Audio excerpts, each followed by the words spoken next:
जिस प्रकार से 2018 से लेकर 2023 तक कांग्रेस की और माननीय अशोक गहलोत जी की सरकार रही और उस सरकार में जिस प्रकार से सरकार भ्रष्टाचार के आकंठ तक डूबी हुई थी और इस बात की प्रामाणिकता भारतीय जनता पार्टी नहीं बल्कि कांग्रेस के उस समय के उप मुख्यमंत्री माननीय सचिन पायलट जी ने जिस प्रकार से कहा और कांग्रेस की सरकार पर माननीय अशोक गहलोत पर जिस प्रकार से आरोप लगाए, कांग्रेस के वरिष्ठ नेता और विधायक रामनारायण मीणा जी ने इस बात को सार्वजनिक रूप से उठाया था कि सरकार के सारे मंत्री भ्रष्टाचार में डूबे हुए हैं, जनता की कोई सुध नहीं ले रही है। मुझे लगता है कि उस भ्रष्ट सरकार के जाने के बाद भी आज भी कांग्रेस के तत्कालीन उस समय के मंत्री और उस समय के जो उनके नेता है वो शायद इस बात को पचा नहीं पा रहे।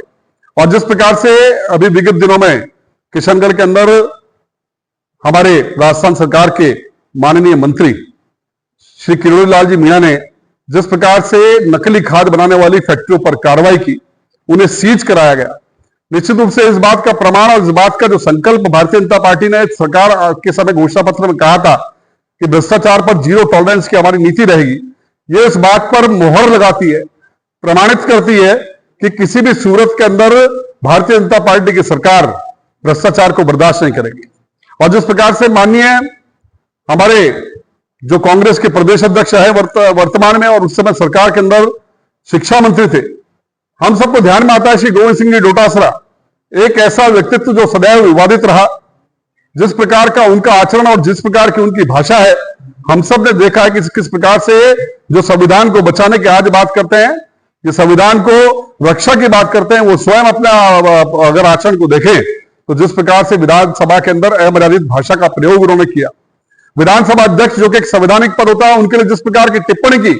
और उसके बाद उसके कारण वो आज तक सदन में नहीं गए, ऐसे नेता पहले अपने गिरेबान में झागे। और जो उन्होंने आरोप माननीय हमारे केंद्रीय कृषि राज्य मंत्री भागीरथ जी चौधरी पर लगाए, भागीरथ जी चौधरी का जीवन आप स्वयं इस बात के प्रत्यक्ष प्रमाण है कि उनका जीवन एक बड़ा सरल और शुचितापूर्ण रहा है, आज तक उन पर कोई उंगली नहीं उठी। लेकिन जिस प्रकार के उन पर आरोप लगाए गए, मैं कह सकता हूं कि बिल्कुल निराधार आरोप है, क्योंकि इस बात का प्रमाण है कि जितनी फैक्ट्रियां जिनको स्वीकृति दी गई वो कांग्रेस के शासन में 2021 से लेकर के और कांग्रेस शासन में जब 2023 का जाने का समय था तब उन सबको इस प्रकार के लाइसेंस प्रदान किए गए। और उसके अंदर भी मैं इस बात को कहना चाहूंगा कि उस समय सरकार के मंत्री स्वयं ने कहा था कि माननीय मुख्यमंत्री के ऑफिस से फाइलें निकलती है, उनको पता तक नहीं पड़ता। यानी उस समय भी जो डिपार्टमेंट के मंत्री थे उनसे पूछा नहीं गया और इनको जिस प्रकार से लाइसेंस की रेवड़ियां बांटी ने लाइसेंस दिए थे और उन्होंने राजनीति के अंदर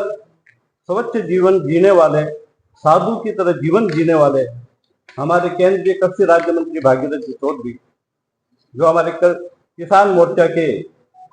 प्रदेश अध्यक्ष है, उनके ऊपर भी कीचड़ उछालने का प्रयास किया। तो जनता के बीच में फैलाए जा रहे इस भ्रामक तथ्य को लेकर आपके माध्यम से, ताकि जनता को यह सच्चाई अवगत हो कि जो किरोड़ीलाल जी मीणा और कृषि विभाग के। नमस्ते विजयनगर गुलाबपुरा, आज हम आपको लेकर आए हैं जहां आराम, खूबसूरती और बेहतरीन सेवा का अद्भुत संगम है।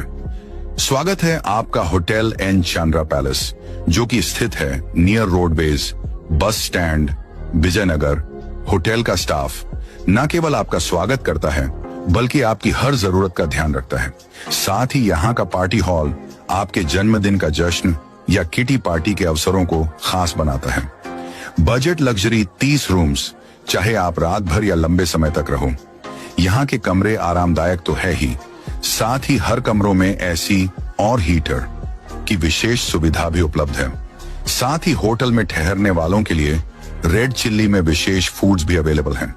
साथ ही यहाँ laundry, doctor, taxi, attractive gym, TV in all rooms, parking की भी सुविधा उपलब्ध है। तो दोस्तों, जब भी आप विजयनगर में आए, होटल एन चंद्रा पैलेस में ठहरना ना भूलें।